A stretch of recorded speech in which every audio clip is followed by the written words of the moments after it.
The Spanish veteran speaks out about what it has been like for him playing alongside Roger Federer and co. As David Ferrer approaches the end of his tennis career, the Spaniard believes part of his success in the sport has been helped by rivals such as Roger Federer and Rafael Nadal. The 36-year-old is set to officially retire in May at the Madrid Open, ending a career that has spanned almost 20 years. Ferrer has been ranked as high as third in the world and has won 27 titles on the ATP Tour. He is one of only 4 active players to have won over 700 matches on the tour. On the clay, he has recorded 331 victories. The second highest amount on the tour after 11-time French Open champion Nadal. It could be argued that Ferrer's achievement has been overshadowed during the era of the Big Four, a group of players that have dominated men's tennis in recent years. The group features Federer, Nadal, Novak Djokovic and Andy Murray. The closest he came to a Grand Slam title was runner-up at the French Open. If it had not been the Big Four, I would not have been number 3 in the world, because I would not have improved, Ferrer said during an interview with La Nación. I saw Roger and Rafa, then Novak and Murray came, and I always tried that the things that they did well, I could fit them, in my style, of course. And that helped me, especially with Rafa and Tony Nadal, talking a lot with them. 2013 was the year where the Spaniard peaked at his ranking high. During that season he claimed 2 trophies and finished in the year-end top 3 for the first and only time in his career. Although 2013 wasn't completely perfect for Ferrer. I went to the Masters ATP Finals in London and I did not win any matches because I ended up tired. I came from playing the final of Paris-Bercy, I got home in Valencia, I saw the ranking, I saw myself as no. 3, but that day I was very sad because I could not play well in London. He explained. That's why I say that if I could change something in my career it would be to enjoy every moment. Being a nonconformist at a certain stage of my career has left me wounded. Ferrer has a win-loss record of 17-72 against the Big Four. The only member he has never beaten is Federer, who has won all 17 of their meetings on the tour. The Swiss player is currently the second oldest player in the top 100 after Ivo Kolovic. He has something different from the others, Ferrer said of Federer. Anticipates the play, has a better eye than the opponent.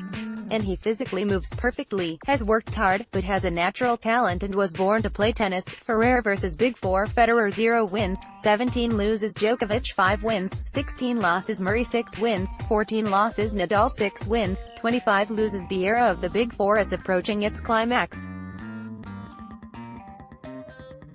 Murray has also admitted that he may soon be forced to retire from the sport due to an hip injury. Meanwhile, the other 3 are in their 30s. Speaking about when the quartet will leave the sport, Ferrer admits that there will be a big hole left on the tour.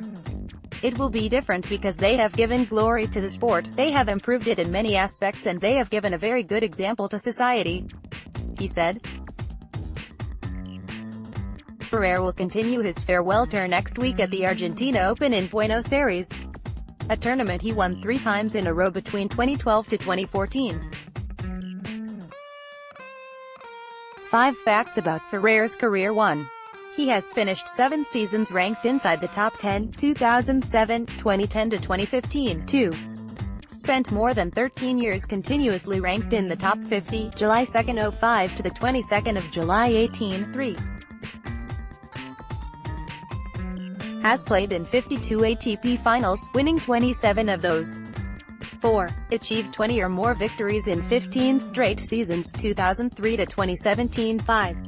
Played in 50 consecutive Grand Slam main draws before missing the 2015 Wimbledon Championships due to injury.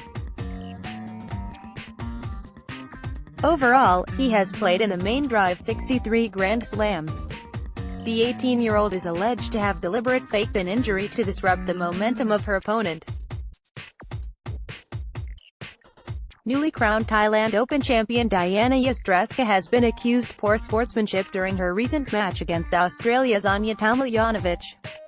The 18-year-old has been accused by players such as Nick Kyrgios and John Millman of using a tactical timeout to disrupt the momentum of her opponent. In the final of the Thailand Open on Sunday, the Ukrainian was trailing the final set by 2-5 before calling for a medical timeout. Upon resumption, Yastrevska won 4 straight games in a row and was moving freely around the court with little difficulty. During the break to the match, Tomljanovic questioned umpire Jenny Zhang about the reason why her opponent has decided to call a trainer. "No, she didn't tell me," Zhang replied. "Every umpire is supposed to ask a player. I always get asked," Tomljanovic replied. "I cannot deny her," Zhang said. Tactical timeouts are prohibited in tennis, but it is hard for umpires to prove that a player is faking their injury. Nevertheless, Kyrgios, who is the boyfriend of Tomljanovic, described the timeout as trash. Meanwhile, former player and coach of Karolina Pliskova Renee Stubbs replied to Kyrgios' comment, "Bush League. Karma is AB. Bush League. Exclamation mark. Karma is AB. Renee Stubbs, at Renee Stubbs." February 3, 2019. World number 36 John Millman has voiced his support for getting rid of medical breaks altogether in order to prevent incidents like this occurring. Taking to social media, the 29-year-old said the current rule is often abused by players on the tour. "I was watching the WTA event in Thailand. I've used medical timeouts a couple of times before as a necessity, but would be totally for getting rid of them completely. Too many times it's abused," Millman wrote on Twitter. Murray's solution last year, former world number 1 Andy Murray put forward 2 ideas to tackle the use of tactical timeouts. He spoke about the topic following his U.S. Open match against Fernando Verdasco, who he accused of speaking to his coach during a 10-minute break due to the heat. Under the rules, players are prohibited to do so. Murray's first proposal is for the coach of a player to be allowed on the court when the other takes a break. At present, on-court coaching is only allowed on the WTA Tour. If a player wants to go to the toilet or have a medical timeout, then his/her opponent is allowed to bring a coach onto the court for the duration of the break, limiting the advantage gained of disrupting rhythm, momentum. "The TV would love this as it would give them something to talk about during the delay," Murray wrote. The other idea is for the player who calls for a timeout to forfeit their opponent's next service game. The idea being to make the situation more fair to both sides of the court during matches. If a player wants to call a medical timeout, they forfeit opponent's next service game, so when they restart it's always on their serve. "I think players would only get the physio doctor out if it was a genuine issue in this scenario," he explained. Regardless of the controversy surrounding Yastrevska, she has risen to 34th in the WTA rankings this week in what is her highest position yet. The teenager now has 2 WTA titles to her name after also triumphing at the Hong Kong Open last October.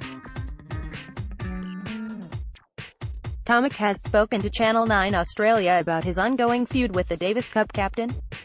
Former top 20 player Bernard Tomic has claimed that he was once threatened with permanent removal from the Davis Cup by captain Leighton Hewitt. During an interview with 60 Minutes on Channel 9, 26-year-old has said the incident between the two occurred when he was a teenager.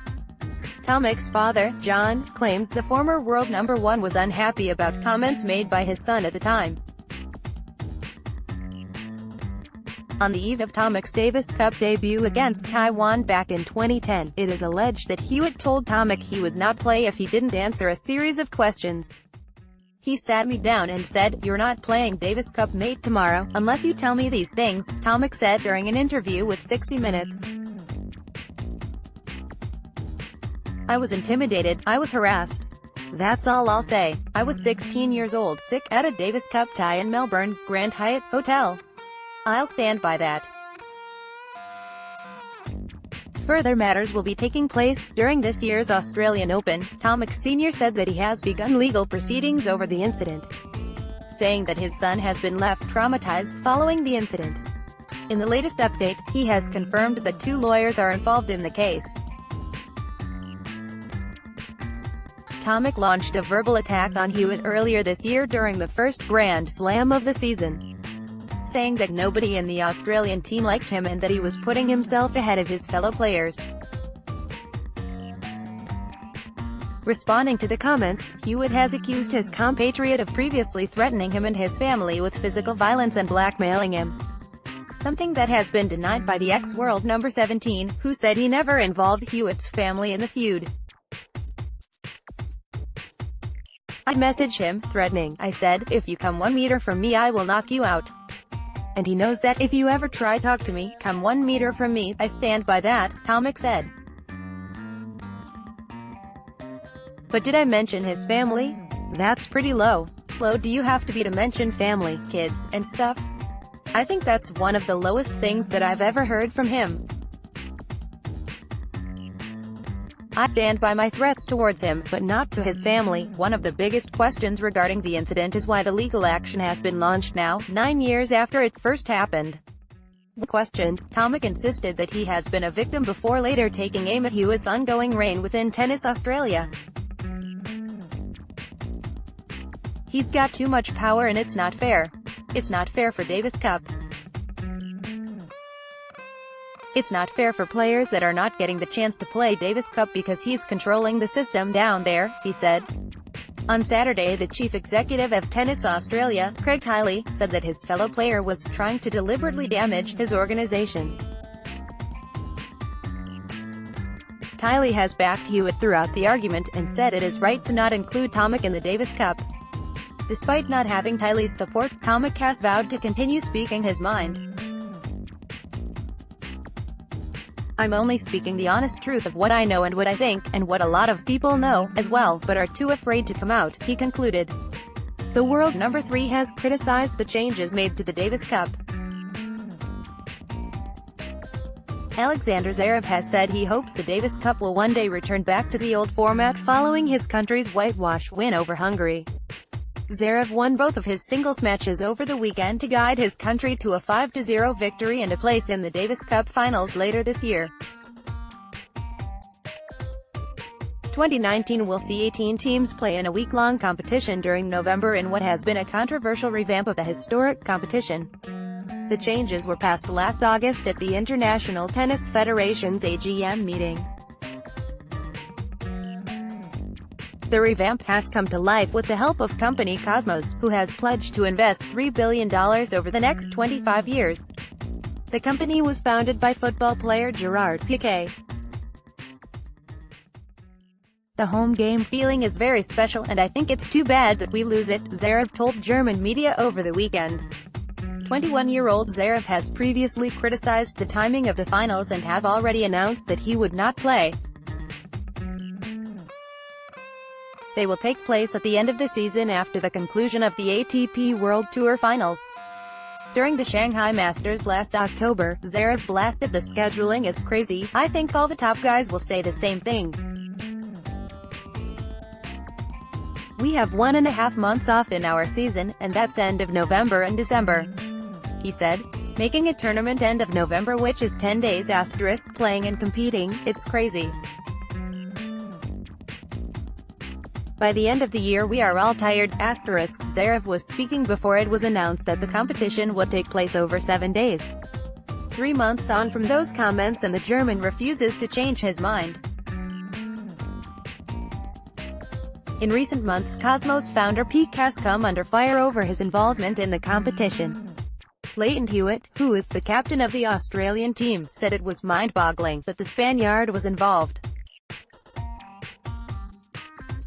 accusing him of a lack of knowledge about the sport.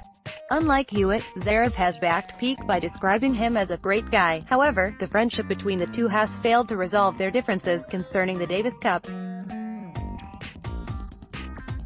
We are good friends and often talk to each other. We also had dinner together. We get along very well. He is a great guy, but there is no one in the world who will change my mind to play in Madrid. I am a grown person and have my own opinion and it will stay that way, Zverev stated. I hope to win the Davis Cup in the format that has been held for the last 120 years. He later added, the views of Zverev are ones that have been backed by his captain Michael Kohlmann. Germany has been one of the most vocal opponents of the changes and voted against the revamp last year. Dirk Hordorf, who is the vice president of the German Tennis Federation (DTB), previously named the countries that voted for the changes, accusing them of killing the competition. The association and I are not friends of this new system. I think it's very good when people like Lynn Hewitt or Sasha Zverev give a clear position. That may have an impact on decisions. Nevertheless, the game mode is different at the moment and we have to deal with it, said Kohlmann. The Davis Cup finals will be held at the Caja Magic in Madrid. It will take place between 18 to 24 November.